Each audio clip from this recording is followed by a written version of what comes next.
When I don't smoke? Nah, we might as well. We was talking about smoke. Yeah. Guys. I was like, you just might sorry. What's up, guys? This Sunday session is Rich. This is episode. What episode is this? I lose track after a while. 109, I think. 109. Hold on, let me see. Yeah, 109. Crazy. 109th episode with my boy Lonnie. Shit, we had a few episodes with each other, and folks. We're gonna have a few more and a few more and a few more. But for those who don't know you, bro, because you're an amazing guy. You're a vegan private chef. You're a writer, sir, podcast host, and all around dope ass spiritual and insane. Let us know who you are, brother. So what's good, y'all? Boy, Lonnie G. You know, you call me Lonnie. I've been rocking with Richard for a while. Just a little bit about myself. You know, like you said, you know, a lot of people know me as, you know, private vegan chef, you know, content creator, writer. I do have my own podcast host as well. What else about me? 24 years old, birthday coming up. Hey, you ain't young no more. I can't say you young. Yeah, I remember you used to always be saying that. Yeah, bro. Like, y'all used to be in the chat like, yo, you know, we got the youngin'. Hey, but you an old soul though, no cap. Nah, I always felt like that. I always felt like people be so thrown off about that too. They be like, you look so young. But like when you speak, like you have so much wisdom, like, you know. I don't know, but what else about me? Currently in Miami right now. Living his best life, bro. Been out here for like a year. It's crazy. This month marks a year. Yeah, bro. The end of this month will be a whole year. Damn. Time flies, right? I remember when we had that conversation about it. That's crazy. Yep. And that's so crazy because I just remember thinking about how I was so nervous to come down here. But yeah, so that's just a little bit about me. You know, we gonna chop it up. Richard's been somebody I've been rocking with for a while. I kind of feel like we always had like a similar perspective on stuff. That's right. I just feel like, you know, people, you kind of just gravitate to people naturally. So yeah, but appreciate you setting the stage. Hey, I appreciate you being on, bro. Guys, before I recorded you something about weed and dreams, because Andy took a break. I took a break before. The longest I've damn, that just shows like how long I've been smoking. That's quite bad. And the longest I took a break, shit, I think it was like 3 months. It was sometime I took a 3-month break, and the dreams was crazy. Like it's vivid. You remember every single thing, and like you're being communicated with you. But when I smoke, because I smoke after workouts. And then I can't say what else I smoke, so I don't know who watching my show. But no, you did. I be smoking after workouts. But then you can't, I don't ruin my dreams. I think people operate differently. I think this is what I've learned too from like just talking to other people.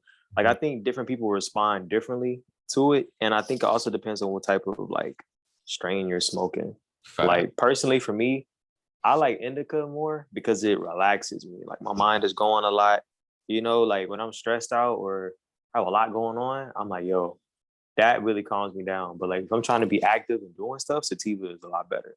Shit, I can't be active and be high. If I'm off an edible, I can. Other than that, edible as hell, nah. Give me 110 milligram, I'm straight. Edibles that had me knocked out. I don't know how people be doing stuff like that. I had eight too. I went with my homies from college to go see a Sonic movie, and we just ate fucking edibles, sat there and watched it. Nah, edibles is best for relaxing, but when it comes to me, like I don't know, I feel like some people are different. Like some people can spark up every day, handle their business, and do what they got to do, and still be focused. For me, I feel like I kind of use it in a more recreational way. Like I just like to just use it to just relax. So I'm not really type of person. I'm like, nah, when I know I need to focus and just get stuff done, I'm like, all right, bro, we gonna chill. You know what I'm saying? And then when you do partake in it, like when you do roll up, like you appreciate that shit so you much. Appreciate it, and it hits so much better because you like, yo, like I know how much work I put in. All right, bet. Let me take a little break. You know, take a little hit. You deserve it. Like you appreciate it a lot more compared to when you just doing it all the time. It kind of loses its magic. yeah, it's not really like, I don't know, at least for me, it doesn't really hit the same. It's like, nah, like I do this too much, you know. I remember when I smoked for the first time after that 3 months, I was just it felt like a download, like a key and a lock, like connected. And like for that first, I was like, damn, that's cool as fuck. Then after that, it started feeling normal. I'm like, oh, now we're back to square one. X. Yeah, I relate to that. I feel like it does help my creativity a lot. Yeah. Like I don't like the couple times I have, like when I smoke consistently, I do notice like, damn, like my mind is a lot more open to stuff, you know. But I just like to use it, you know, like balance. I think balance for me is the best approach. Big problem. Bro, you know we gotta be careful with that monkeypox shit. You should know. Oh man, I don't even know how I feel about that, yo. I did. It's like a part of me is not really surprised anymore by a lot of the stuff that be happening because I'm just like, are people not catching the patterns? Like This is literally like a comical, like every single like year or 2 years, I literally tweeted that like the other day, like 2022 was like 2020 part two. Because look at literally everything that's happening this year and look at what was happening in 2020. But I say that to say like, I've noticed a pattern every 2-3 years, there's always some new like virus or whatever. Look back a couple years back. Remember the whole Zika virus with the mosquitoes in 2016? They had to shut down the whole Olympics for that. Remember that? Before that, in 2014, it was the Ebola thing. I remember when I was in Atlanta, they had the researchers was at Emory University trying to figure out the cure for the Ebola thing, and everybody was losing their minds. Oh my God, this is the craziest thing. And I'm just like, y'all don't see the pattern. Every couple years, it's like a new thing, and then it goes away. The number one question that people need to ask is, where is the original source of these diseases? Because diseases are man-made. So who are creating these diseases that's coming out at the same pattern? Where is this coming from? And that's why I at least for myself and what I'd be trying to at least inspire people to do is to just be like, yo, this is why taking care of yourself and your health is so important. Like, you know what I'm saying? I don't just say health is wealth for like no reason. Like I really believe in that. I really live that because it's like personally for me, I haven't been sick within the past 5 years, right? And it's like I know it's because of the way I take care of myself. And it's not even strictly limited to food. Keeping your stress levels down, you know, investing in your mental health, not being so overly consumed with the news and all this stuff. And, you know, as we've seen what's been happening recently in the news, like, you know, with the shootings and stuff like that, you know, we definitely send our condolences to those families. But it's just like all of this stuff is just constantly attacking us, constantly like put in our faces. And it's like that really brings down your energy levels, you know what I'm saying? That really like affects you. And I don't think people really think about that. Like that's what they want. They want us to be like in fear all the time. And they want us to be, that's how people get sick. When your immune system is weak, it's a lot of the times it's connected with fear. So if you're in a fear state, your immune system is a lot more easier to be compromised. That auric field is a bit thin. Crazy, man. But that's real though. That's what, because I was having this conversation with my mama, because she lives by the news, and I have brought it like I've noticed with parents, like it gets to a certain point that you make more sense than them, and they can't accept that. They know that you make sense, but they don't want to accept that shit at all. It could be like the most basic logic. I was just like, well, don't you know, like 75% of news segments that you see are like negative. And then she was like, well, yeah, that's just how they're reporting what they see. I'm like, no, well, they ain't. But she ain't gonna understand. Yeah, that's what I had to realize too. A lot of people, that's why I don't really get into many debates or arguments with people. I just had to realize like that should be. Some people gonna realize it, some people not. You know, but I think people are starting to see a consistent pattern. Like, yo, something's just not right. Like, all of these things that's happening in the world simultaneously at all these different moments, it's starting to seem a little like it's a little predictable almost. Like, this is not coincidental. Yeah, like it's not coincidental. These are not just random events that are just happening out of the blue.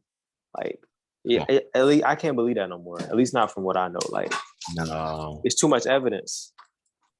But some like that'll break, not break. Like once you I guess for us it's easy because we know like this is a like simulation different experience kind of shit.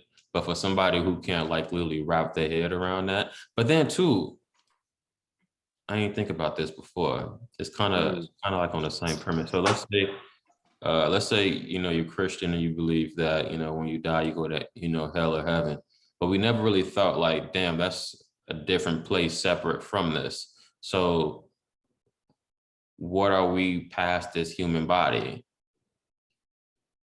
I never thought about that in that perspective. I don't know. I think it's levels to it. I think what I'm starting to realize is you kind of got to just meet people where they at. Yeah. Like, because it's a lot. Like, I always think back to like the years when I didn't know like any of this stuff. And I was just thinking like, damn, like you was kind of like lost in the sauce too. Like, Thanks, bro. I'm not gonna say I'm above it. You know what I'm saying? I'm not gonna say I'm above it. Like, I know everything now. Still learning. But it's like at the same time, you can see your evolution, like how you used to think, how you used to look at the world, how you used to look at stuff. Now it's like, I'm not gonna say it doesn't faze me as much, but it's like, I remember I had tweeted at one time too about how you can be aware of certain things, but you don't have to be consumed. Yeah. And I think that's a very big thing that people think. They think just because you're not consumed and you're not outraged and you're not saying this, and this every 2 seconds, that you don't know what's going on. Like, I'm highly aware of what's going on. I pay attention to everything around me. I know my surroundings, but at the same time, it's a choice to whether you stay consumed with that information. It's a choice to whether you let that tear you down. You know what I'm saying? And I think with so much stuff going on in the world, it's so easy to feel defeated and just feel like, man, it's just crazy. Like, but personally, I can't feel like that. Like, I'm one of those people that I really feel like I want to be the change that I want to see. Yeah. A lot of people say that, but it's like, I feel like that's really the only way things will change, until people are fed up, until people are tired of the system, and people are tired of the same old, same old, same old. Yeah. Something's gonna have to give eventually. That's real, man. That's fucking real. I think what people need to, like, if you don't know, like, you create your shit, it's gonna be you limited because you waiting on somebody else to like kind of like do something versus like for example, like what you said. I don't watch the news. I don't get too tapped into it. Like I'm aware of things going on, but what you feed into it, you continue in that reality. So at that point, I'm gonna step back and figure out which reality works best for me. It's not that I feel for the reality, right? But what is that doing? Continuing it. So I'm doing that reality a disservice, a disjustice. That's tough. That's tough. I think that's valid too, though, because I think what you have. This is what I'm learning for myself is you gotta know the part that you play, and you gotta know your role. And I think what I'm realizing is, since you can't always care about everything, you gotta just know your boundaries and just know like, yo, I'm gonna just do the best with the means in my reality. Because that's how I'm starting to look at the world. It's like a big ass puzzle, and everybody's like a puzzle piece. You know what I'm saying? So like, we can't. This whole ideology of like, and I love what Kendrick said on his album too. I don't know if you listened to his album. That album's fucking beautiful, bro. Beautiful. I loved on that song where he talked about how he's not your savior, and like how that whole ideology was just so profound, because it's like we've been so conditioned to think that we need somebody or something outside of us to come save us. You know what I'm saying? Like, oh, we waiting on the government to come save us, or we waiting on, you know what I'm saying, whatever religious figure to come back and save us. Like, that's not really what's gonna be. Because we've been waiting for that for so long, and what has changed? Nothing. It's been the same thing. So us as the people, that's what I'm realizing. The people are the ones that have the power. Yeah. Because it's like the whole ideology of the producer and the consumer. We, the consumers, are the ones that validate and approve of what's cool and what's not. The producers are not going to create something that they know the consumers are not going to like. Facts. You get what I'm saying? So when the consumers and the people who are the majority realize that we have the power, the 99%, when we realize we have the power, then then that's when everything will change. That's what I feel like personally. But that it just takes so much time to unlearn so many ideologies and beliefs and behaviors, and that takes a lot of time. And it's on each individual. I saw a tweet about that. It was like this girl was talking about how radical accountability or something like that is going to really be the change. And I was like, that's so real, because it's like you really can't change nobody else's life or change the world around you until you hold yourself accountable and change yourself. That's big facts. And it's like it's easy to say that, but when you really put it into practice and you really think about it, it's like, nah, that takes work. It takes work to look at yourself in the mirror and be like, damn, I need to work on this. I need to get better at this. Maybe my relationship skills and my communication skills would be better. Maybe I could learn how to, you know what I'm saying? Yeah. We not really conditioned to look in the mirror and ask ourselves, why am I moving like this? Or why am I doing this? How does my behavior affect other people around me? We're not really conditioned to think like that. So that's why I feel like ultimately society not really gonna change until everybody kind of gets to that point where they see their role. And then once everybody acknowledges their role and does the inner work on themselves, then we come together as a community and work together to create solutions and do different stuff. But it starts on the individual level first. And I think we've been reverse engineering it the wrong way. We've been thinking outside in, oh, we got to come together. Okay, but if you got a bunch of people who's incompetent and don't know what they're doing coming together, what are you achieving? You wasted time. So we need people that's actually holding themselves accountable and working to, like, you know, improve themselves and actually, like, you know what I'm saying, healing from their traumas, healing from certain shit. And then we come together. You take those people that's been doing that and come together. And then that's how you create the domino effect. You get what I'm saying? It's almost like when you watch basketball. Like when every player knows their role and everybody is doing their part, the teamwork effortless. It's like watching Golden State. Yeah. Curry know what he got to do. Klay Thompson know what he got to do. Draymond know what he got to do. And they just clicking. Everybody getting buckets. But when one player doesn't know what they're doing, or one player is not playing their role the way they're supposed to be playing their role, it throws off the whole balance. Now the team not clicking. Right. So you gonna scratch the whole team, or do you need to work on each individual player and then come together as a team? Oh, you would think that would make sense, but you would think that would make sense. I'm not saying that's the answer. I'm not saying I got all the answers, but you know, I think that's a valuable way of looking at it. No, that's real. That's real, guys. Because I don't know. I've been like calling yourself on your bullshit. Like you would think, like, yeah, you know, like you think, like you'll have the thought, like, yeah, you need to do this, but you'll just let it go by and you don't take it serious. It's like, no, bro, you need to fucking do this. Like, this isn't go. But sometimes you gotta talk to yourself like that. Like if I know I'm being lazy and I know I'm being complacent, I'm like, get your ass up, bro. Like, yeah, you just talk to yourself like that. Yeah, and it's like sometimes, you know, we in an era where everybody's talking about, like, you know, the importance of like self-care and all of that stuff, and I do feel like that's very important. Like we do need to, I'm not gonna say be super hard on ourselves, but we do need to also be more gentle with ourselves and stuff like that, because, you know, at the end of the day, we all doing our best with what we know at the moment. But at the same time, that's not an excuse for complacency. That's not an excuse, I feel like, to just do the bare minimum, or to just, you know, because I feel like a lot of the times people, you use that as a scapegoat. Like, oh, well, it wasn't really my fault, or, you know, like, I'm gonna just put the blame on this. And it's not to say that everything is always your fault. I don't necessarily believe that, because I do feel like there's always other factors at play. That's why I'm big on, you just got to acknowledge your role that you played in a situation. Like, do what you can to the best of your ability with your power to do what's best in a situation. Other than that, you got to leave the rest up to the universe. That's real, because it'd be times where I don't feel like working out, but the non-negotiable, you just got to show up. And then once you're already there, you're like, oh, okay, I'm glad I came.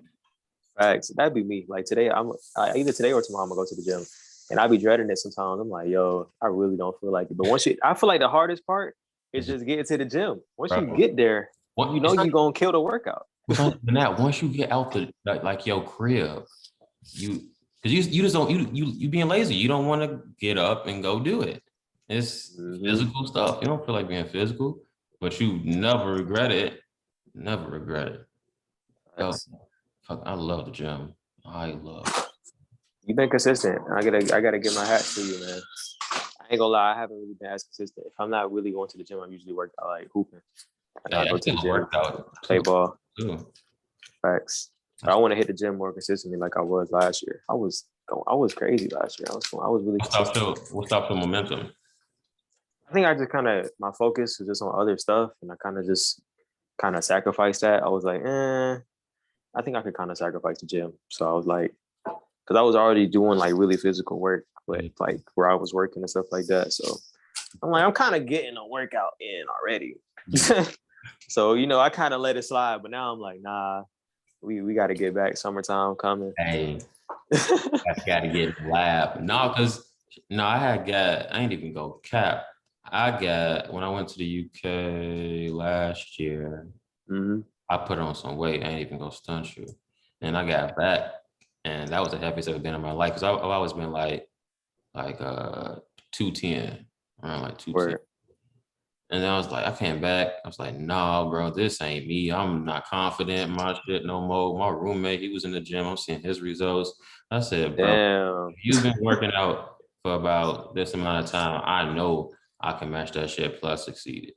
So I'm like, nah. And that was the spark I needed. And I've been lifting and working out for about, I think it's like, yeah, next month. I think. Yeah. Damn. Yeah. I be seeing your posts. I'm like, yo, bro, really consistent. Like, not playing. I'm like, yeah, I gotta get back. It's the same. It's the same. How I apply with the podcast. Like you gotta show up, and because if you like what I want to do, but even with the gym, like if it gets addicting, and anybody who's listening to this, it gets addicting when you can physically see a change in your body. At that point, you're addicted to seeing more. You're trapped. Because you're like, damn, I did this. Doing this consistently, three, 4 times a week, and then it just becomes like, I want this bitch bigger. I want this more tone. I want that. Word. And you can apply that with anything in life. Like same way I apply podcast, same way I apply gym, and then the same way I apply with your cooking business, which is fucking sensational. And I'm giving you flowers right now. Appreciate you, man. You always been on. I feel like every time we talk, bro, like you always on some high frequency, and then you just like you triple it or some shit. I don't know how you do it, man, but I'm in awe. I'm in awe. Appreciate it, man. Yo, that's crazy you say that because I was just thinking about that the other day. Like, nah, when I told myself the start of this year, I was like, I gotta up it, man. I was like, 2022 is gonna be my year, man. And I just been keeping that mentality like every single time, like just practicing my craft. Same with you being in the gym, like that's the same type of like dedication and focus I've been having with like my culinary stuff, like doing my content. You know what I'm saying? Like just practicing. It's just the reps. People be telling me all the time, like, yo, how are you come up with all this stuff? Your creativity, how are you doing all these things? I'm like, it's just practice. Like I've put in my 10,000 hours. Probably twice. Yeah. I've been did 20,000 hours. People don't know that I've been cooking and baking since I was like, 11, 12 years old. Like, and then when I went to college in 2015, that's when I really started taking it more serious. And then I dropped out 2019. I just been like locked in, like, yo, like, cause I realized swimming, you ain't sinking. That's it. And it's like, I realized that you just gotta bet on yourself. You know what I'm saying? Like, I don't think I was blessed with this skill set, this talent for nothing. You know what I'm saying? But I also realized too that talent is not really enough. And I know somebody might need to hear this, but talent is not really enough. I feel like, especially if you really want to make it, if you really want to do something great with this, and I know everybody's definition of success and greatness is different, but a lot of people have talent, but I really had to learn that you got to also have work ethic to really develop it into a skill. A lot of people have a lot of raw natural talent, but you got to develop that into a skill set. And that's what I realized, like the practicing, like even when I'm like doing stuff for clients and stuff like that, or I'm just at home, like let me try something to do. Let me just experiment with this. And then also just learning from others. Like people see what I do a lot, but they don't understand, like, yo, I studied so many people so much Like a lot of other chefs and creators inspire me as much. And I realized like that's what it really takes. Like when you just put your head down, like, yo, I'm gonna just master this shit. Like I'm gonna just practice. Eventually you gonna look up, be like, damn, I'm actually kind of good at this. You know what I'm saying? Like, and that's all it really is. Like, it's not, I'm not gonna like downplay myself and be like, oh, like I'm not nobody special. But it's at the same time, like I just know when you put the focus into it and you really like put the dedication into it, you're gonna naturally progress and get better over time compared to the person that only puts in the work or only practices. Like if you're a photographer and you're only doing one shoot a month, the person that's doing 10 shoots a month is gonna be significantly a lot more skilled at being a photographer than a person that's only doing it once a month. If I'm practicing my cooking and baking skills every single day, by the end of this year, I'm gonna be at least within the top, maybe 50% of the average person. You know what I'm saying? Because I've been putting in the consistent work to master that skill. I'm high-key jealous. I ain't gonna stunt that even if you don't like the dish, I know that dish is still fucking delicious and you still get to eat. Bro, you don't know how many times it's been stuff that I put out that I was like, nah, that really wasn't good, or that was trash. Man. And then y'all be like, oh my God, this is the craziest thing. I'm like, nah, it really wasn't that crazy to me. Because my standards are just so much higher now. God damn. But yeah, man. It's just, I feel like sometimes I'm my own biggest critic. I think every artist and creative can definitely relate to that. Yeah. So some stuff that I'm impressed by, some stuff I'm not impressed by, but then it's like when I see other people's reaction or when they taste the food or when they eat it, they're like, yo, nah, this is crazy. Or like, wow. But the fact that it's just practice, just practice. And I think people too can sense it when you really love. Say again? You love what you do.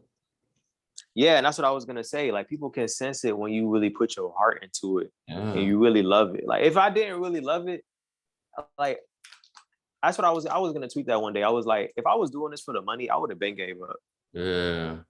Because like that's how I know I really care about it. Because it's like, of course, there's a lot of bread in this, and I know like I'm already on track to doing that, and I have been making bread, but it's at the same time, it's like if it was really about the bread, I probably would have been gave up a long time ago. Yeah. Because most people are not gonna stick with something so long without even seeing any results. Because I think sometimes people confuse that too. Like they see where you are now, but they don't see how much people do not see all the other stuff that goes into it. I was not always this skilled at what I was doing. It was times when my plates looked like trash. I was like, yo, and I was so confident posting it, like, yo, you know what I'm saying? But that's just where I was at the time. And then like, as you continue to progress, you get to the point to where you are now, where people are starting to catch on, like, oh wow, okay, I really see what you're trying to do with this. But it's just so much work that goes in behind the scenes. And I think anybody that's like a creator can like definitely relate to that. Even I know it's you and your podcast. Like, I'm pretty sure there's a lot that goes on behind the scenes, editing, coming up with ideas. Okay, I got to reach out to this person. You have your own personal life. Add that on top. I have my own personal life. And the fact that the wild part, bro, the concept, like we only get like 24 hours. It feels so restricting. I don't like the fact that like we gotta like look at time. Me neither. Like it tripped me out. Cause like we count until we gotta go to sleep. And that's like right. Like what? I don't like that concept. It's like as much as I don't like time, I'm also starting to like really appreciate it more and more. Like I think quitting my last job really made me realize like how big your time is, like such your biggest asset. Yeah. Because it's like I realized that you can always make money, but you can never get your time back. No. You can always find other ways to get income and stuff like that, but your time, you can't get that back. Mm-mm. And that's why I'm realizing, like, man, time is my biggest asset. It's not even about the money. It's really about the time. Because you can't get two years spent at a dead end job back. You can't get that back. But then it's like, what did you get out of that 2-year, dead end job? You ain't getting nothing. You ain't getting nothing out of it. You might have got a couple of experiences and learned some things, but the overall like ROI is not really that high. Like the return on investment But yeah, time is tricky. And I think once you realize how limited it is, at least for me, I appreciate it a lot. Mhm. That's why I feel like death inspires me. Like, I Yeah, don't know. It's kind of a random thing to say, but it really does. Cause it's like the fact that you could be gone at that's any time. bro. I had witnessed a car accident 2 months ago, a month ago, I think. And Right. the passenger rested so Wow. they didn't make it. So that fucked with me. And that night I just remember just crying. I was just like fuck. Like done. And then it just humbled and reminded me like don't take anything for granted, like anything. Because yeah, we'll forget. Hey, I didn't have to have this iPhone. I didn't have to have this MacBook. I didn't have to have this job, blah, blah, blah. But like, damn, like I didn't have to keep walking today. Like, that's a blessing. You don't have to be here tomorrow. You don't like we don't know what our soul Mm-hmm. contract like. We assume we gonna be here for like maybe 80 years. I don't know how long we're gonna be here, but we assume, but we don't really know, bro. I don't know. I don't fucking know. That's just important. Yeah, time is it's so valuable. And that's so crazy you bring that up with the car accident because I seen a car accident this year too. Take right in front of my face. Nobody passed away, but it's just like it's so crazy how your life can blink. It's just in a blink of an eye. Like you could be here today, gone tomorrow. And I think for me, that's what gives me that sense of urgency and kind of drives my purpose because I know like I may not be here forever. And I think a lot of times we always hear like you have time, you have time, you have time. And I feel like that is true. Like I'm still relatively extremely young. You know what I'm saying? We're both extremely young. Hey, we But know, at the bro. We know you 24. same We time, it's know. like I look at the duality. Yes, we're extremely young and we have time, but on the other side of that coin, yeah, but on the other side of that coin, I know that like I could go at any moment. Like I'm not guaranteed to be here tomorrow. And I think when you kind of have both of those ideologies in your mind, Mhm. it at least helps me move with a sense of urgency. Like Yeah. let me do everything that I can now with what I have, the resources that I have. Let me leave an impact as much as I can. You know what I'm saying? And I feel like for me, that's my purpose is like to leave an impact, you know, to be an inspiration to other people, to really believe in themselves, to go after what they really want to do in life.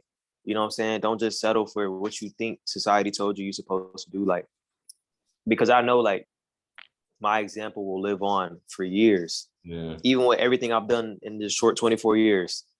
You know what I'm saying? I feel like when you think like that, I feel like, and I give it my all. I'm like, I'm gonna give it my all. I'm gonna give it 100%.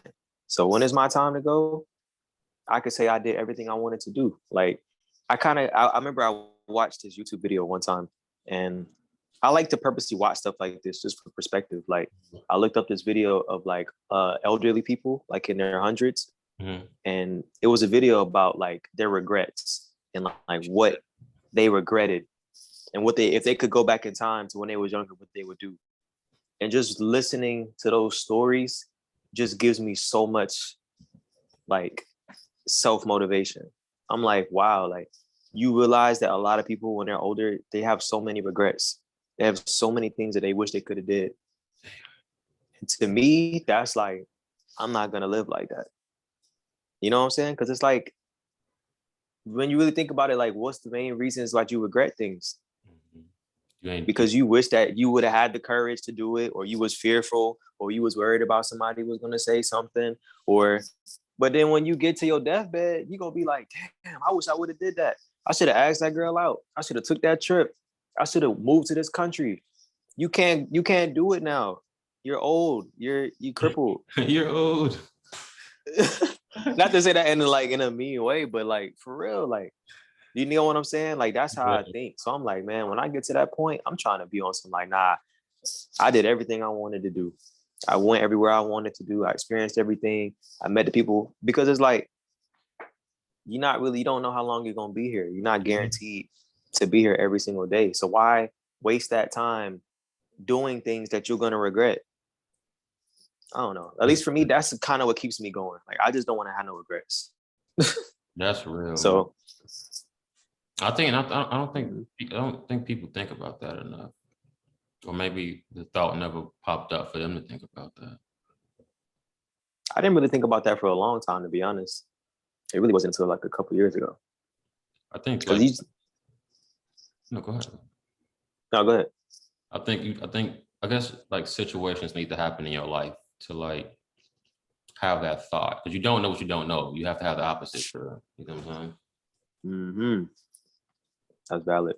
If everything going, you know, in the same pattern in your life, like you do the same thing every weekend, blah, blah, blah, you like this routine, you straight. So I'm shake it up, then you think differently because not a contrast.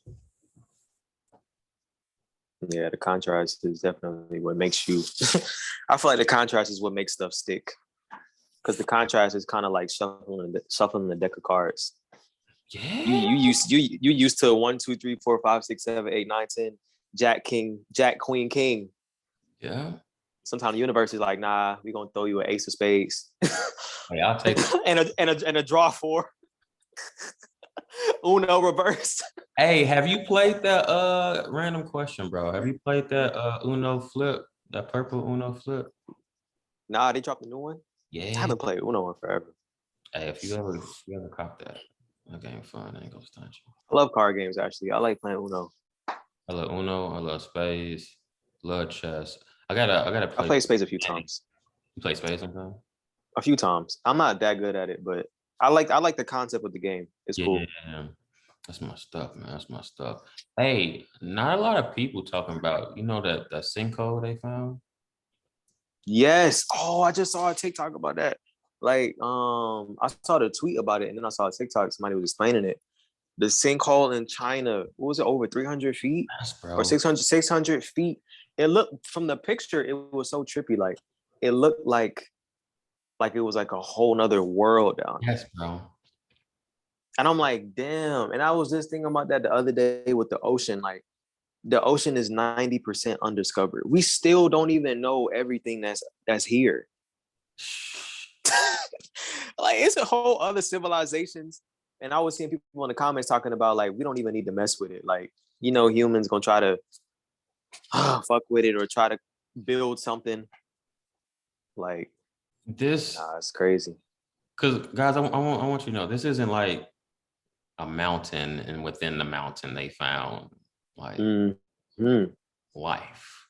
This is like underneath where you walk. Underneath where you walk.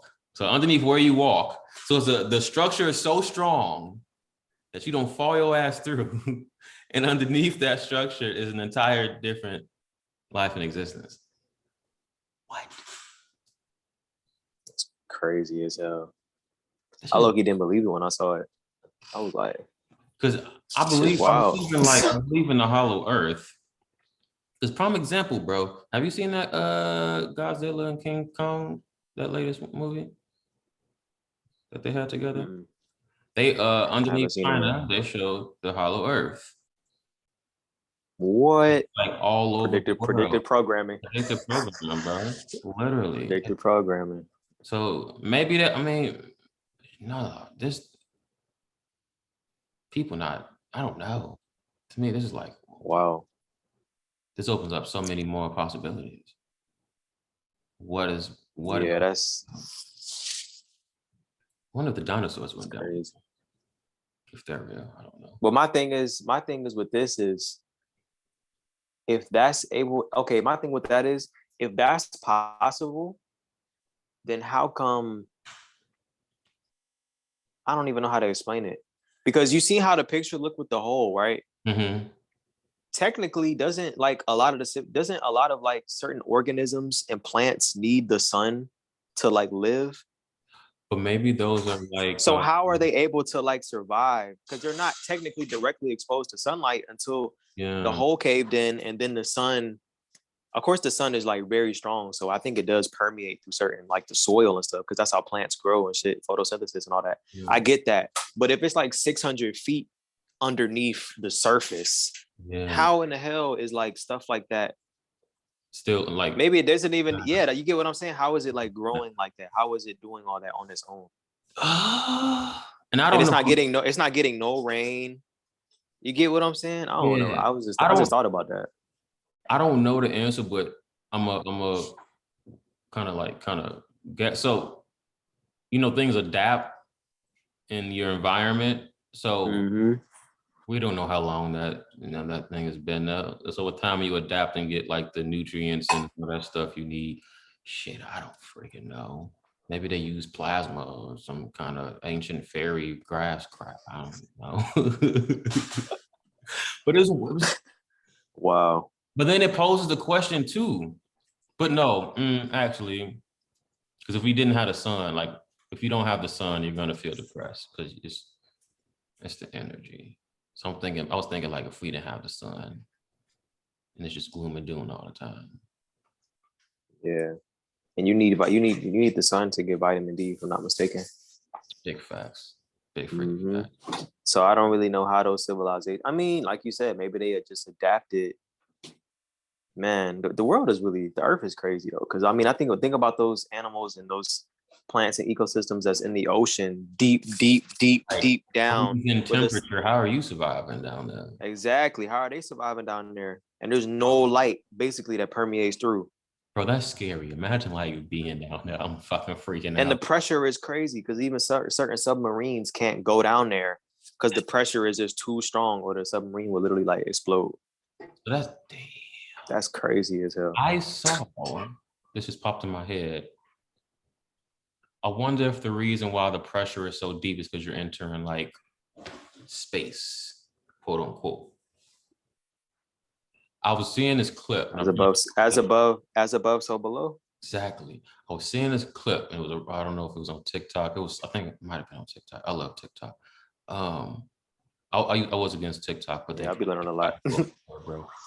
I saw this little footage, and they was in space, and they went through this little part and went through this little thing, and they came out, and they was in the ocean. So we think that. I'm still iffy on this. We think space is up there, like the traditional. This is what they tell us, but no, the real shit down there. And I've heard that before too.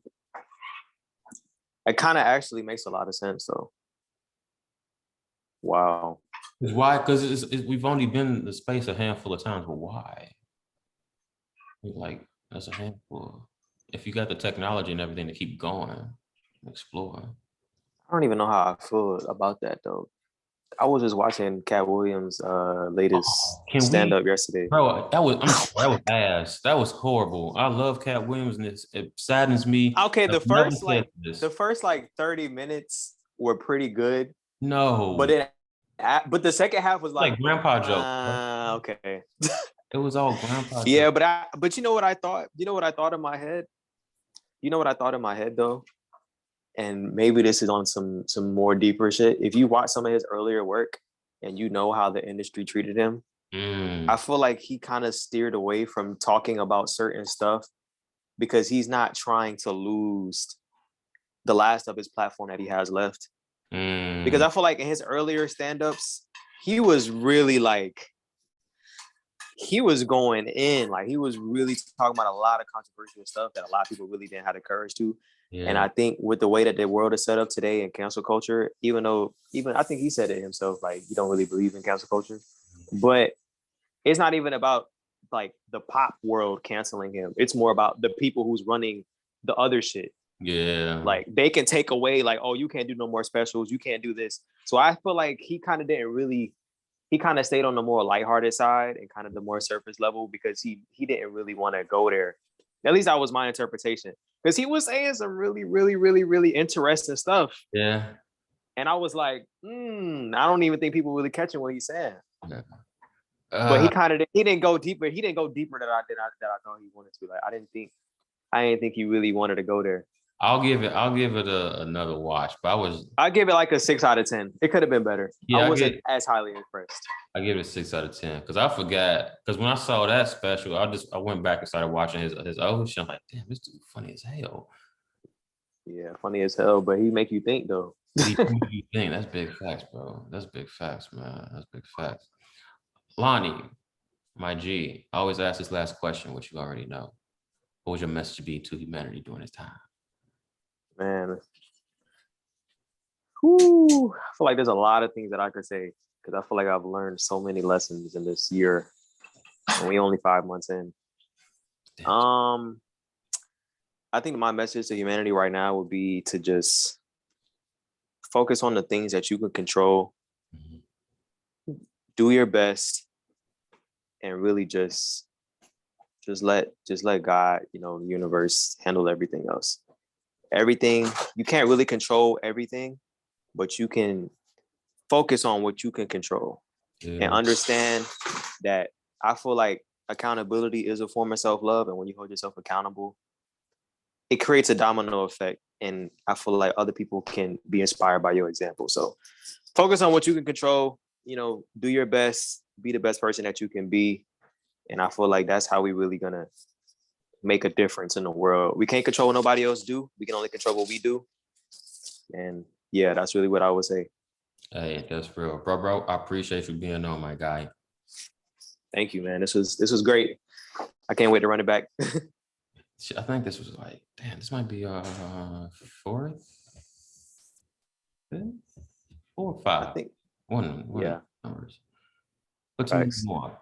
Guys, take care. I'll see you next week.